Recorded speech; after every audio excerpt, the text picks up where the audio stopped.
getting some reports from people out in Cedar Key saying the weather definitely going downhill very quickly. Not a surprise with the eye just to the west, but basically tropical rain bands making their way into north central Florida. Light raindrops fall as we've been out here. Power Doppler 3 indicating that we have a couple pop-up showers. Nothing too terribly bad, nothing that's going to spoil the fun.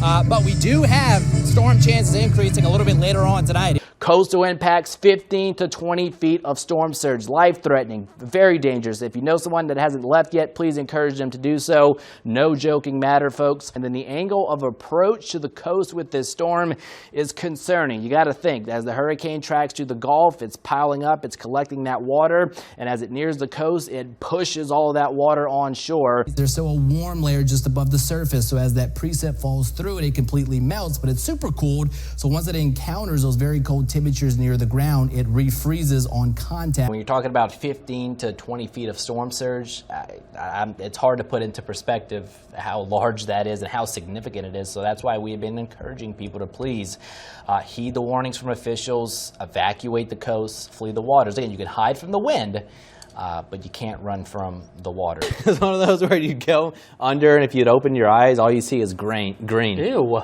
Yeah, it was bad, so I don't believe that list. All right, anyway. I mean, it's the Bayou State. Swampy. Yeah. All right.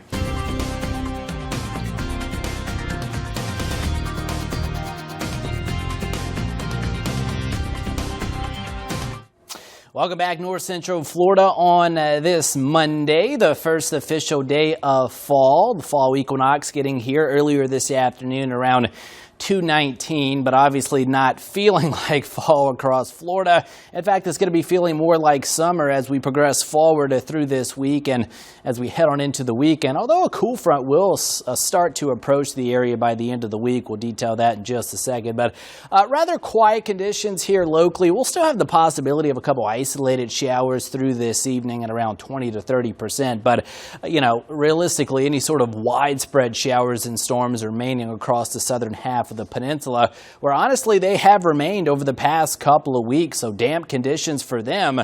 But for us, we were on the drought monitor this past Thursday, so parts of north central Florida experiencing minor drought conditions. We'll see what the update looks like on a Thursday. And again, not a whole lot on the radar late this afternoon, a couple specks, if you will, of green trying to pop up. Just some very light showers here and there, but nothing that would be accumulating to a whole lot. Instead, it's been more about the heat. 92 in Gainesville, same for Ocala. It's 90 up in Lake City, Cross City 91, Live Oak 88, Cedar Key right along the Gulf coming in at 84 degrees. Dew points higher than what they were last week, no doubt about that.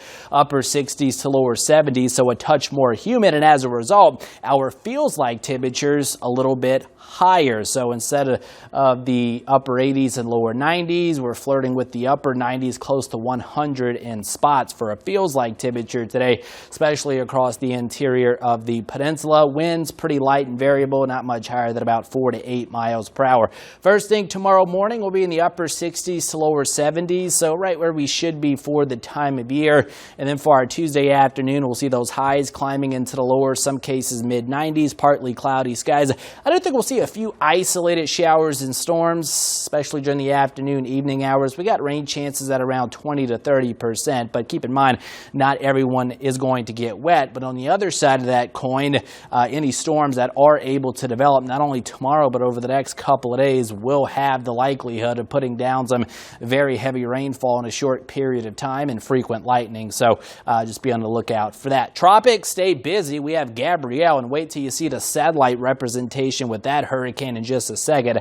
Absolutely exploded into a major hurricane earlier this morning and really overnight last night. Two other areas being monitored by the National Hurricane Center. Both either have a medium or high chance of tropical formation over the next 2 to 7 days. Now, the tropical wave that's a little bit farther to the east in the Atlantic's probably going to take a similar track as Gabrielle, so not a concern for us. And then the one out ahead of it's going to be a little bit tracking more to the west. It may get close to the Bahamas down the line, so we'll have to watch this one. But thankfully, upper level troughs and surface frontal boundaries really help us out this time of the year when it comes to tropical systems, in the sense that they tend to kind of keep them off the coast of Florida, off to the east. So we'll see how it plays out, but nothing to be concerned about at this this time. Here's what I'm talking about. Look at this powerful Hurricane Gabrielle sitting just to the east of Bermuda, the very small island of Bermuda. Thankfully, not taking a direct hit from this storm. It's tracking just to the east,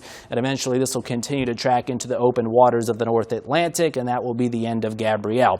Thankfully, no threats to land. Main issue in the short term is going to be the development of that some of that patchy, dense fog in spots first thing tomorrow morning. So just keep that in mind if you have to be out on the roadways for the early morning commute. Otherwise, warm, muggy conditions, 70 the projected low temperature tonight.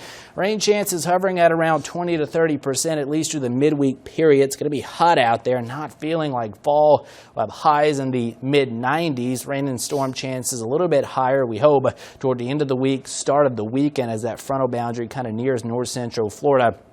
And we're really rooting for that frontal boundary because, again, it tends to keep tropical systems more so out into the Atlantic. And so that's why we're cautiously optimistic when it comes to those two features besides Gabrielle that we're tracking, as hopefully a frontal boundary will kind of keep them off to our east. It's always a real balancing act, isn't it? It's moving parts. And so figuring out where those moving parts are going to be in 5-7 days is always a challenge, but we're up for it. All right, you are. We know it. All right, thanks, Bradley.